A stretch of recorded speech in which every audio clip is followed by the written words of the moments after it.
Hi, I'm Daphne Richards, and this is Augie. Our question this week is on covering plants in the winter. When do you need to, and what type of material can you use? We have relatively mild winters in central Texas, so most plants don't need to be protected. But if we have an unusually harsh winter, or if you have a few tender plants in your garden, you may need to do a little extra work. First, don't use plastic. It traps too much moisture, might actually decrease the temperature, and could end up doing more harm than good. Specially designed frost protection cloth is best, of course, and if you live in colder parts of the nation, you might need to leave it on for several days or longer.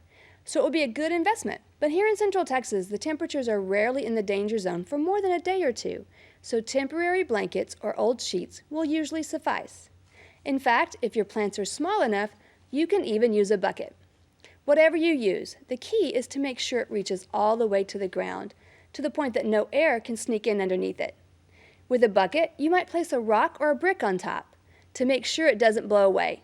If you're using fabric thrown over your plant, make sure it's long enough to drape onto the ground, then weigh the ends down with bricks or rocks so it doesn't blow around. It's logical to think about protecting the upper plant parts from frosty air and cold winds, but you also need to protect the soil. Soil holds moisture and warmth, which will radiate up around your plant, increasing the temperature slightly, so enclosing a bit of your ground and your protection zone is critical. Our plant highlight this week is a little different. It's actually a list, and quite a long one. So long, in fact, that we couldn't fit it all into one segment. We recently asked viewers to send us their favorite summer plants, and the response was astounding. Not only did we hear from lots of passionate gardeners, all gardening for Plants for Wildlife, Pride of Barbados won hands down with votes from Shirley Fox, Linda Goodale, Robin Mayfield, Matt Boring, Tracy Simons, and Stephanie Scarron.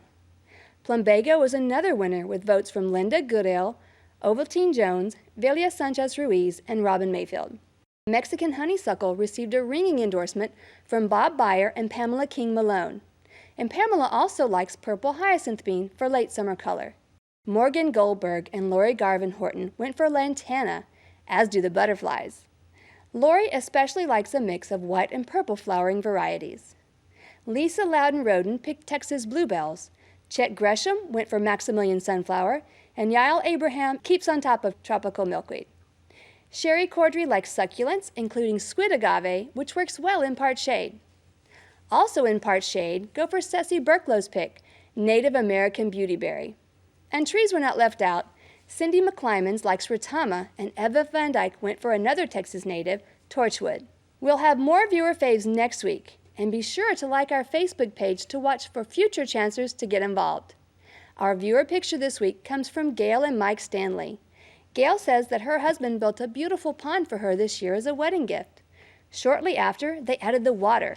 Then they noticed they had frog eggs, then tadpoles, and now lots of healthy frogs, and these water lilies are gorgeous. We'd love to hear from you, so please head on over to klou.org/ctg to send us your questions and plants from your garden.